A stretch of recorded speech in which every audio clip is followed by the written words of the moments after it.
Olá a todos, bem-vindos novamente a mais um vídeo nosso, eu do Projeto Spurgeon e o reverendo Marcelo Lemos da Igreja Anglicana Reformada. E hoje vamos comentar sobre o Templo de Salomão que a Igreja Universal está construindo no Brás, aqui no centro da cidade de São Paulo. Eu passei em frente esses dias e fiquei, chocado com o que cristão fica vendo aquilo lá, mas eu fiquei assim, espantado de ver como que aquilo lá está sendo erguido por aquela instituição, e pesquisando na internet, vendo vídeo, o site do templo e vídeos do próprio Edir Macedo, além do vídeo ao vivo da construção, vídeos do próprio Edir Macedo explicando o motivo daquilo lá, que é uma reconstrução do templo que não existe mais, então eles tinham toda a estrutura para fazer aquilo, e que aquilo lá ia ser um ponto de contato, uma junção da fé abraâmica, isso é ele que fala, né? E a junção do judaísmo com o cristianismo, isso aí não é claramente, mais uma vez, essa igreja que nem é considerada igreja pelas igrejas sérias, apostatando da fé, de acordo com o que o apóstolo Paulo fala? É uma coisa assim que eles valorizam tanto, uma religiosidade que eles colocam em cima disso, que a pessoa pode assistir a construção ao vivo, 24 horas. Você entra lá 2 horas da manhã, está a construção do templo sendo filmada. É interessante que você entra no site, eles estão citando lá o texto do livro de Reis, onde se diz que Deus vai ouvir as orações que são feitas naquele lugar. E é uma citação bíblica que se refere ao templo original que Salomão construiu.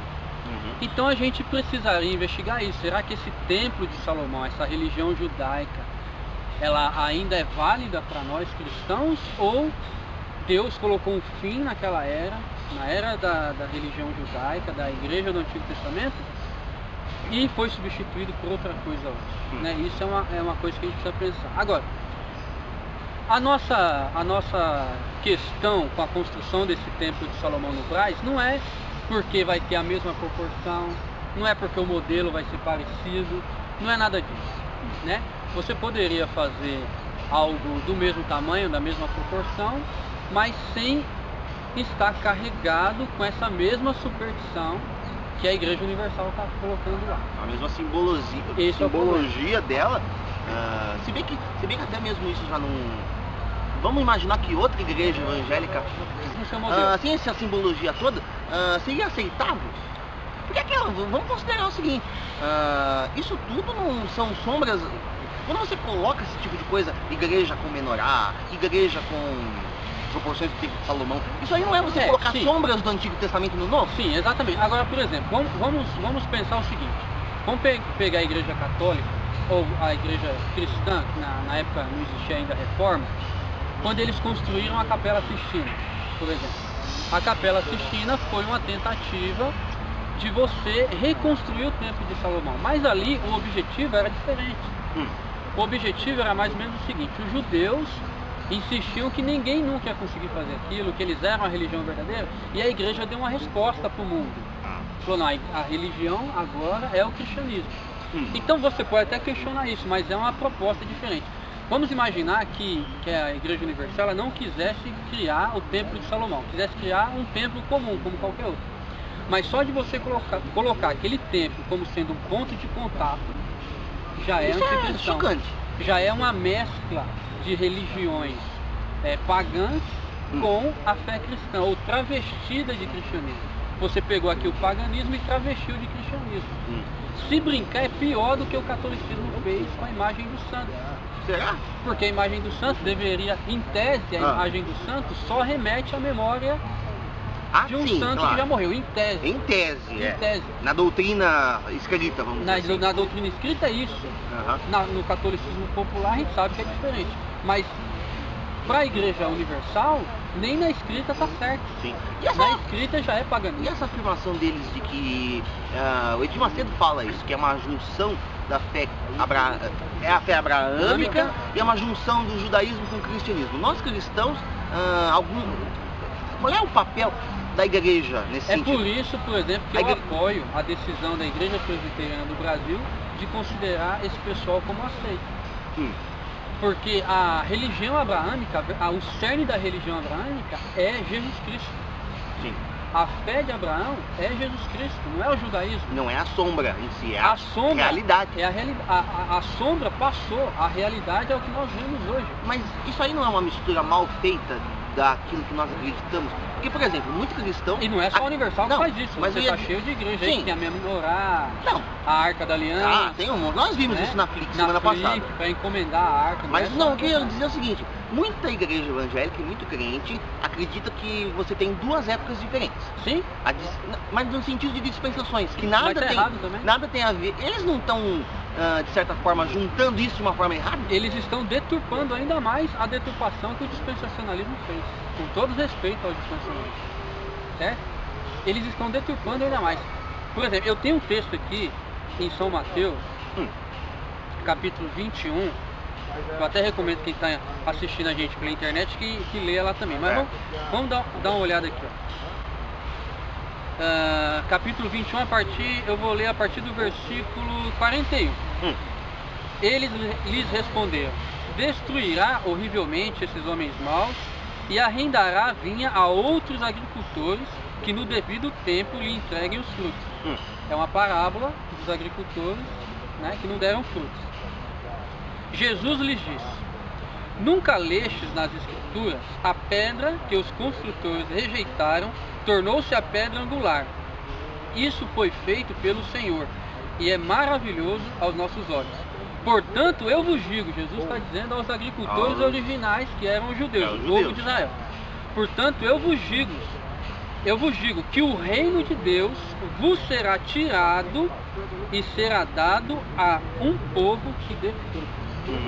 Então você tem essa ligação do reino de Deus durante a história, em várias dispensações, vamos usar esse termo, mas as dispensações elas são ligadas. Você pode até falar que existiram eras, né? Sim. Tempos, mas o reino de Deus, que era a do povo, o povo judeu, ele foi entregue a outro povo, que é a igreja, são os gentios.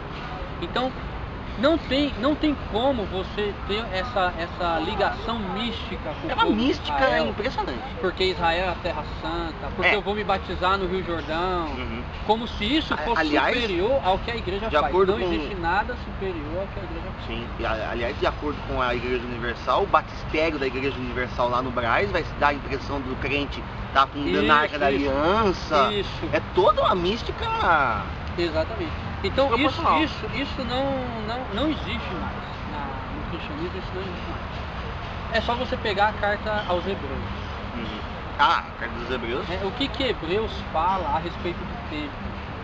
Eu acho que é Hebreus 8, eu vou dar uma conferida aqui e a gente até lê, se eu acertar a referência. O que eu ia perguntar, pode falar. Outra coisa, é se, que eu falei no início, se isso não é uma judaização, como o apóstolo Paulo condena os judaizantes. Exatamente. A negação do evangelho de Cristo por outro evangelho, que já é um outro evangelho, vamos considerar, né? É você trocar a realidade pela sombra. É você considerar a sombra maior que a realidade. É você voltar. É andar para trás. Mas isso não é escape? Isso é apostasia mesmo. Além de ser uma apostasia, isso aí eu acredito que é uma forma de um escape ou um desdobramento da teologia que a Igreja Universal prega da prosperidade. Sim. Porque eles pegam os textos do Antigo Testamento e começam a usar eles com base lá, né? No caso, aí eu faria uma diferenciação. No caso da Universal é puro mercantilismo. Eles fazem isso porque isso dá dinheiro. Eles sabem que o povo brasileiro, que a América Latina é uma região muito mística, muito pagã, muito voltada para essas coisas. Então ali é mercantilismo. Agora, existem outras igrejas que estão erradas, estão em apostasia também, mas não seria tanto por mercantilismo. Seria mais por uma deturpação. Uma deturpação teológica. Que já começa com o dispensacionalismo. Que o dispensacionalismo sempre vai ver a igreja como um parente. Ou pelo menos o dispensacionalismo comum, mais popular, vai fazer isso. A igreja é sempre um parente. Deus tinha um plano com Israel que não deu certo, então Deus casou de novo, casou com a igreja. Mas um dia Deus ainda vai voltar. Seria a ideia de que enxertou na videira. Exatamente. A ideia em si é bíblica, né? A ideia em si é bíblica, mas não é essa a teologia do pacto. A igreja não é um parêntese. A igreja sempre foi o plano de Deus. Israel que abriu mão disso. mas a igreja sempre foi o plano de Deus. Então eu faria essa diferenciação para não ser injusto. Na Universal e nessas pessoas que seguem os passos da Universal, eu citaria, por exemplo, a Mundial, do Poder de Deus, para mim não faz diferença nenhuma, é mercantilismo, certo? Essas pessoas, elas são mercenárias, e só, nada mais do que isso. Em outros casos, que a gente vê a arca, vê não sei o que, é uma apostasia também, mas aquelas pessoas, elas estão deturpadas em sua teologia mesmo, não seria tanto mercantilismo. Que em tese seria mais... Você teria mais condições de ver pessoas realmente... No fundo é a mesma heresia. Não, mas assim, mas é uma heresia, seria mais no sentido de heresia, o ensino errado. Sim. Não realmente uma apostasia. Porque você, eu já vi igrejas usarem arca. Deliberado. Não, mas eu digo assim, eu já vi igrejas usar arca, usar menorá, mas que não são, mesmo que a teologia deles estão erradas, eles pregam o Senhor Jesus. Sim. De algum... Não, também é assim, pregam o Senhor Jesus, mas assim, eles pregam o Evangelho e ainda não são deturpados, não são completamente distanciados. Ainda tem uma semente de Evangelho ali, né? Então, por exemplo, se a pessoa é batizada lá, você ainda pode considerar. Esse ponto que eu queria chegar. Você pode considerar uma pessoa cristã nesse meio? Você ainda pode considerar. Na Universal, por exemplo, se eu recebo alguém que é da Universal e foi batizado lá, eu teria que fazer um trabalho pastoral com essa pessoa. Saber se ela realmente conheceu Jesus quando ela se batizou. Ou se ela só se batizou porque era o esquema que tinha que entrar. Exatamente. Aí já é mais preocupante nesse caso. Bom, mas eu gostaria de terminar. Sim. Né? Vamos terminar só citando um texto de Hebreus, né? Eu acabei acertando aqui, Hebreus 8, que fala sobre o tabernáculo, né? Olha que interessante, o autor fala, o ponto principal do que estamos dizendo é este: temos um sumo sacerdote que se assentou à direita do trono da majestade no céu, ministro do santuário e do verdadeiro tabernáculo que o Senhor ergueu, não os homens. Nós temos um verdadeiro tabernáculo, um verdadeiro santuário, um verdadeiro sacerdote. Nada disso feito por mãos humanas, mas feito no céu pelo próprio Deus. Isso é o Evangelho. Saiu disso, desejar outro tabernáculo é falso evangelho, é outra pregação e é heresia que a gente precisa rejeitar. Sim, certamente. Né? Ok. Nos vemos não, né? Vocês vão nos ver no próximo vídeo. Até a próxima.